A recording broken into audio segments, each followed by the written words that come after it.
Hello दोस्तों, नमस्कार।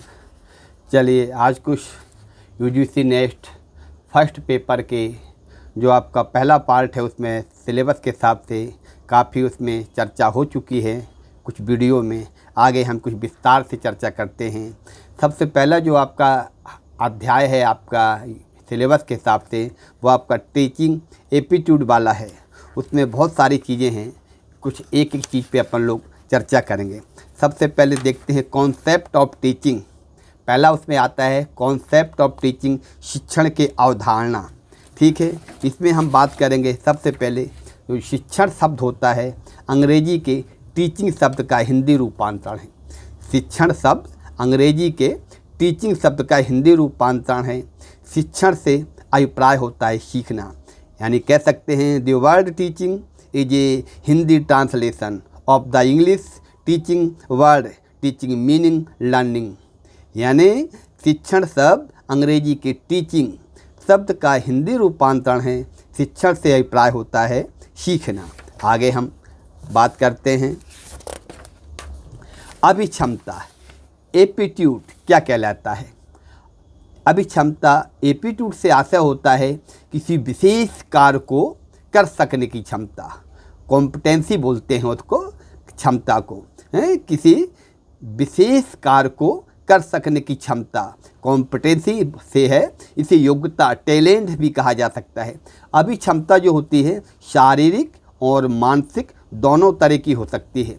अभिक्षमता जन्मजात प्रकृति की है, न कि कुछ प्राप्त की गई या सीखी गई चीज़। फिर देखिए एक बार, अभिक्षमता एप्टीट्यूड से आशय किसी विशेष कार्य को कर सकने की क्षमता से है। इसे योग्यता यानी टैलेंट भी कहा जा सकता है। अभिक्षमता जो होती है शारीरिक और मानसिक दोनों तरह की हो सकती है। अभिक्षमता जन्मजात प्रकृति की है, न कि कुछ प्राप्त की गई या सीखी गई चीज़। देखते हैं aptitude refers to the ability to perform a particular task. It can also be called talent. Aptitude can be both physical and mental. Aptitude is of intent, natural, not something acquired of learning. चलिए आगे देखते हैं। अगर English अर्थ देखा जाए तो teaching से आशय होता है एक्ट ऑफ प्रोवाइडिंग। अगर इंग्लिश अर्थ में देखा जाए तो टीचिंग से आशय होता है एक्ट ऑफ प्रोवाइडिंग एजुकेशन, शिक्षा प्रदान करने की क्रिया है। शिक्षा क्या है? प्रदान करने की क्रिया है। आगे देखते हैं, अगर समान बोलचाल की भाषा में इफ़ इन क्वालिटिकल लैंग्वेज एक से अधिक परिपक्व व्यक्ति जब कम परिपक्व व्यक्ति के जीवन में कोई बदलाव लाता है तो उसे शिक्षण कहते हैं। किसे कहते हैं शिक्षण? एक अधिक परिपक्व व्यक्ति जब कम परिपक्व व्यक्ति के जीवन में कोई बदलाव लाता है तो उसे क्या कहते हैं? शिक्षण कहते हैं। When A more mature person make a change in the life of A less mature person it is called teaching. अधिक ज्ञानी व्यक्ति जब एक कम ज्ञानी व्यक्ति के ज्ञान में वृद्धि करता है तो उसे शिक्षण कहते हैं। क्या है शिक्षण? अधिक ज्ञानी व्यक्ति जब एक कम ज्ञानी व्यक्ति के ज्ञान में वृद्धि करता है तो उसे शिक्षण कहते हैं। इसको कह सकते हैं when A more knowledge will person increase the knowledge of A less knowledgeable person it is called teaching. आगे देखते हैं, शिक्षण का संकुचित अर्थ भी होता है। शिक्षण के संकुचित अर्थ का संबंध स्कूली शिक्षा से है। शिक्षण के संकुचित अर्थ का संबंध स्कूली शिक्षा से है, जिसमें क्या होता है? अध्यापक द्वारा एक बालक को निश्चित स्थान पर एक विशिष्ट वातावरण में निश्चित अध्यापकों द्वारा उसके व्यवहार में पाठ्यक्रम के अनुसार परिवर्तन किया जाता है। एक बार फिर देखिए, शिक्षण का संकुचित अर्थ, इसमें क्या कहेंगे आप लोग? शिक्षण के संकुचित अर्थ का संबंध स्कूली शिक्षा से है, जिसमें अध्यापक द्वारा एक बालक को निश्चित स्थान पर एक विशिष्ट वातावरण में निश्चित अध्यापकों द्वारा उसके व्यवहार में पाठ्यक्रम के अनुसार परिवर्तन किया जाता है। Narrow meaning of teaching. The narrow meaning of teaching is related to school education in which a teacher change a child behavior in a specific environment according to the syllabus in a specific environment। चलिए आगे देखते हैं। अर्थात शिक्षण का संकुचित अर्थ औपचारिक शिक्षा से लगाया जाता है। शिक्षण का संकुचित अर्थ कैसे लगाया जाता है? औपचारिक शिक्षा से। इसमें देखते हैं that is the narrow meaning of teaching is derived from formal education. आगे देखते हैं शिक्षण का व्यापक अर्थ। अभी हमने शिक्षण का जो संकुचित अर्थ पढ़ा, अब हम पढ़ रहे हैं शिक्षण का व्यापक अर्थ। शिक्षण के व्यापक अर्थ में क्या है कि शिक्षण के व्यापक अर्थ में वह सब शामिल कर लिया जाता है जो व्यक्ति अपने पूरे जीवन में सीखता है। जो व्यक्ति जन्म से लेकर मृत्यु तक जो व्यक्ति सीखता है उसे हम व्यापक अर्थ में शिक्षण का अर्थ लगाते हैं कि शिक्षण के व्यापक अर्थ में वह सब शामिल कर लिया जाता है जो व्यक्ति अपने पूरे जीवन में सीखता है। अर्थात शिक्षण का व्यापक अर्थ वह है जिसमें व्यक्ति औपचारिक अनौपचारिक साधनों के द्वारा सीखता है। Brood meaning of teaching.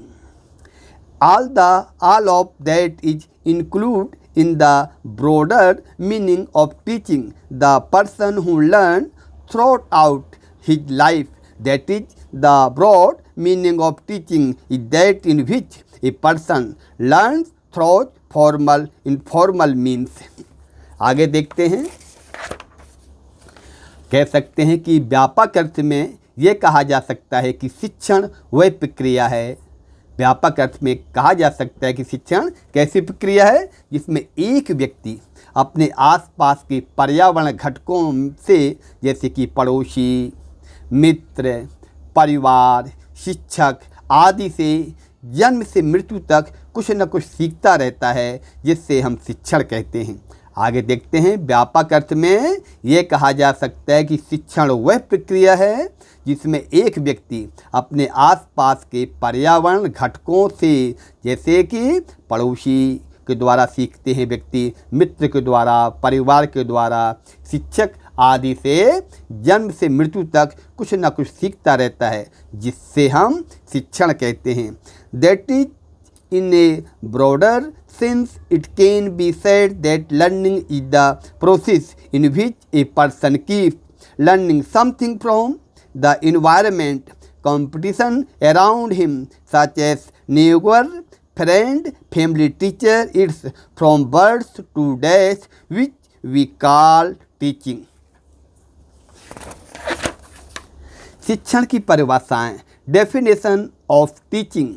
शिक्षण की परिभाषाएं क्या हैं? वर्ल्ड बुक ऑफ इंसाइक्लोपीडिया के अनुसार, वर्ल्ड बुक ऑफ इंसाइक्लोपीडिया के अनुसार शिक्षण की परिभाषा क्या है? शिक्षण एक ऐसी प्रक्रिया है जिसमें एक व्यक्ति दूसरे व्यक्ति को ज्ञान, कौशल, रुचि को सिखाने या प्राप्त करने में सहायता करता है। फिर देखते हैं एक बार कि वर्ल्ड बुक ऑफ इंसाइक्लोपीडिया के अनुसार शिक्षण एक ऐसी प्रक्रिया है जिसमें एक व्यक्ति दूसरे व्यक्ति को ज्ञान, कौशल, रुचि को सिखाने या प्राप्त करने में सहायता करता है। हम कह सकते हैं according to the world book of encyclopedia teaching is a process in which one person helps another person to teach, acquire knowledge, skill as will। आगे देखते हैं। एक विद्वान हुए हैं गेज, इन्होंने भी शिक्षण की बहुत अच्छी परिभाषा दी है। गेज क्या कह रहे हैं कि शिक्षण से तात्पर्य उस व्यक्तिगत पारस्परिक प्रभाव से है जिसे किसी व्यक्ति दूसरे व्यक्ति के व्यवहार क्षमता में परिवर्तन लाने हेतु डाला जाता है। फिर देखिए गेज के अनुसार शिक्षण से तात्पर्य उस व्यक्तिगत पारस्परिक प्रभाव से है जिसे किसी व्यक्ति दूसरे व्यक्ति के व्यवहार क्षमता में परिवर्तन लाने हेतु डाला जाता है। According to Gage, education refers to the personal interpersonal influence that is put into a person to change the behavior of another person. आगे देखते हैं, एक विद्वान और हुए हैं रायबर्न। रायबर्न क्या कहते हैं शिक्षण की परिभाषा के बारे में? रायबर्न महोदय ने शिक्षण को स्पष्ट करते हुए लिखा है कि शिक्षण के 3 बिंदु हैं। रायबर्न महोदय ने शिक्षण को परिभाषित करते हुए लिखा है कि शिक्षण के 3 बिंदु हैं। पहला है शिक्षक, दूसरा है शिक्षार्थी और तीसरा है पाठ वस्तु यानी सिलेबस। इन तीनों के बीच संबंध स्थापित करना ही शिक्षण है। मतलब रायबर्न कह रहे हैं कि शिक्षण के लिए क्या ज़रूरत है?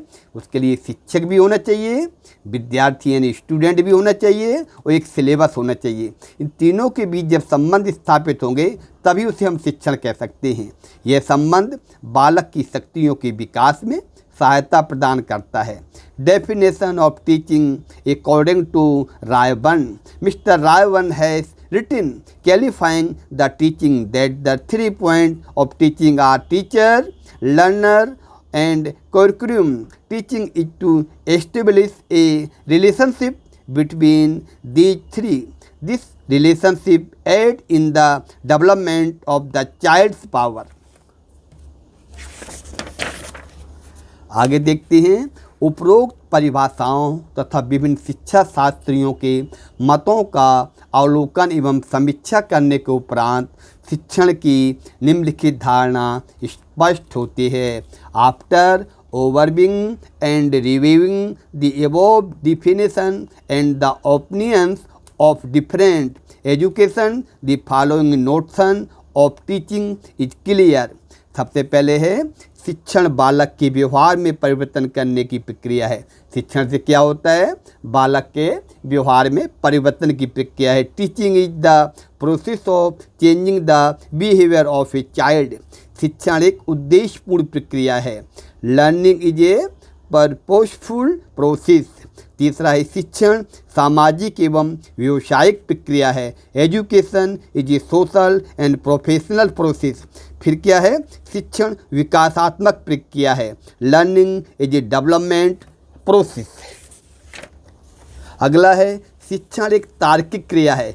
Teaching is a logical action. शिक्षण आमने सामने की प्रक्रिया है। Teaching is a face to face process. शिक्षण क्या है? प्रेरणात्मक प्रक्रिया है। Teaching is a motivational process. आगे क्या है? शिक्षण एक कुशल निर्देशन है। Teaching is an efficient direction. शिक्षण त्रिमुखी प्रक्रिया है। Teaching is a process oriented. शिक्षण औपचारिक अनौपचारिक प्रक्रिया है। Teaching is a formal informal process. चलिए आगे देखेंगे कल शिक्षण के प्रकार। ठीक है, आगे हम टीचिंग एप्टीट्यूड के बारे में विस्तार से चर्चा करेंगे। एक टॉपिक पे चर्चा होगी। आप चाहें तो इनको आप अपने हिसाब से नोट्स बना सकते हैं, बार बार इसको रिवाइज करेंगे तो शिक्षण में आपका जो टीचिंग एप्टीट्यूड से क्वेश्चन हैं बहुत अच्छे क्वेश्चन आते हैं। एक भी क्वेश्चन आपको सिलेबस से बाहर नहीं जाएगा। सारे क्वेश्चन संभावना है आपसे पूरे बन सकते हैं। बस आपको थोड़ा सा गहन अध्ययन करना पड़ेगा। कल बात करते हैं टाइप्स ऑफ टीचिंग, शिक्षण के प्रकार के बारे में। तब तक के लिए दोस्तों धन्यवाद, नमस्कार।